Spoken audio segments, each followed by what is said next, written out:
Wanted to show you all the variety of Christmas cactus they have, also known as Thanksgiving cactus. Look at the colors. There's pink. I guess this would be considered more red. And then they have a darker pink right here and a lot of white.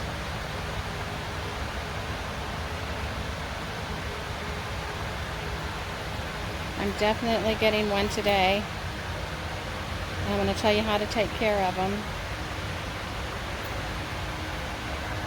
You can get them in the little pots that just sit up, or you can get them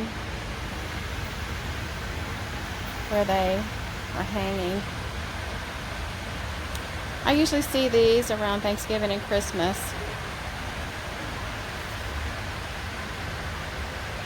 Okay, I've already picked the one I want. Stay tuned and I'll show you how to take care of it.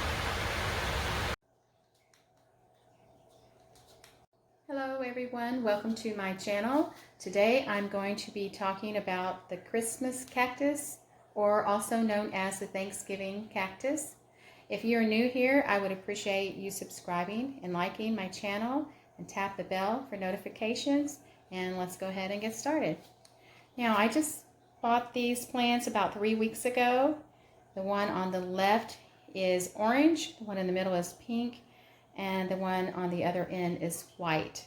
They were fully bloomed when I got them. If you see the picture that started in the beginning of the video, you can see how they looked when I first got them, but they have already gone through one blooming process. So this is what they look like now. They're doing really great. I have the one on the left sitting in a east window, and it's doing really well there. It's not getting a lot of bright sunlight, but so far it's doing really good. The other two are sitting in a south window, and they are doing great as well. So far, so good. I'm going to tell you a little bit about the plant. The origin of the Christmas cactus, it is a tropical plant that does not naturally exist in nature. I didn't know that. It was bred from two plants from South American rainforest, specifically Brazil. The blooms are typically red, pink, purple, yellow, or white. They bloom at different times throughout the year. Watering. The best way to know when your Christmas cactus needs water is to check the soil. When the top of the soil feels dry to the touch, water it again.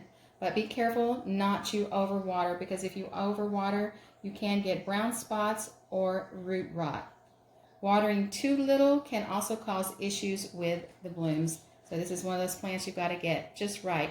But so far what I'm seeing, it's very much like the pothos. That's kind of what I'm seeing. Now in the winter time, you're going to want to cut way back on your watering. About a quarter less watering than you would give it in the spring and summer. That's what I do. The soil. The Christmas cactus requires soil that is well draining, such as a mixture of normal potting soil and fine bark works perfectly. Now with the soil, I use the Miracle-Gro planting soil. I use that on all of my plants, and so far I haven't had any problems with my plants. That's what I like to use. Fertilizer. You can fertilize every 2 weeks with a diluted liquid fertilizer, and then stop fertilizing at the end of October and pick up again in the spring. Now you do want to dilute, because a lot of times if you have a plant with more sensitive roots, you need to be careful not to over fertilize. It can cause damage to your roots. I always like to fertilize mine at half strength.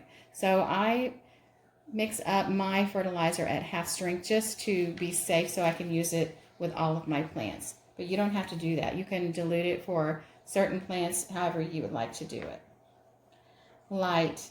This plant does prefer, like I said, east or north window, but will be able to adapt to low light conditions. It does thrive best in indirect light. Temperature and humidity.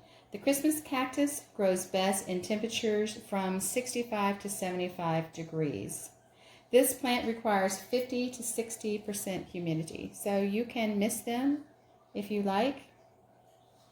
And I keep my rooms around 70 degrees, so my plants always do fine. Repotting and pruning. Now, if you're going to repot, I suggest you only repot when necessary. A lot of people go and buy their plants from the nursery, bring them home, and repot immediately because they don't like the pot. You don't want to do that with this plant especially because they like to be in a tight system. They don't want to be in something that's loose or too big. So I suggest you only repot this plant every 2 to 3 years at most. And again, then only if the roots are root bound. Otherwise, you don't want to do it as soon as you get home. Also, remember your plant is adjusting to its environment, so you want to be sure to not repot it right away. Pruning. You can prune this plant. You can shape it however you want to. All you do is go into the plant stems right here, and you just pinch it and twist it, and you can throw it away, or you can go down one more down here, and you can pinch it and twist it, and you can stick it directly in soil with at least one being underneath the soil, and you can have a whole new plant that way. You can just prune the whole plant and then just do several that way. If you want to start a new plant, you can do that. That's a great way to propagate plants. I would only do that in the spring. You don't want to be doing any of that in the summer, in the winter, because a lot of your plants are going to be dormant in the winter. To encourage blooming, the room temperature should be 50 to 60 degrees. So if you have a room, like a storage room of some type, it would be great to put your plant in there part of the time. The room should be completely dark for 12 to 14 hours each night. You're going to want to give it some sunlight by taking it out some during the day, but you're going to want to keep it in a dark room for at least 12 to 14 hours. Now, toxicity. This plant is not toxic to your cats and dogs, which I was really glad to hear that.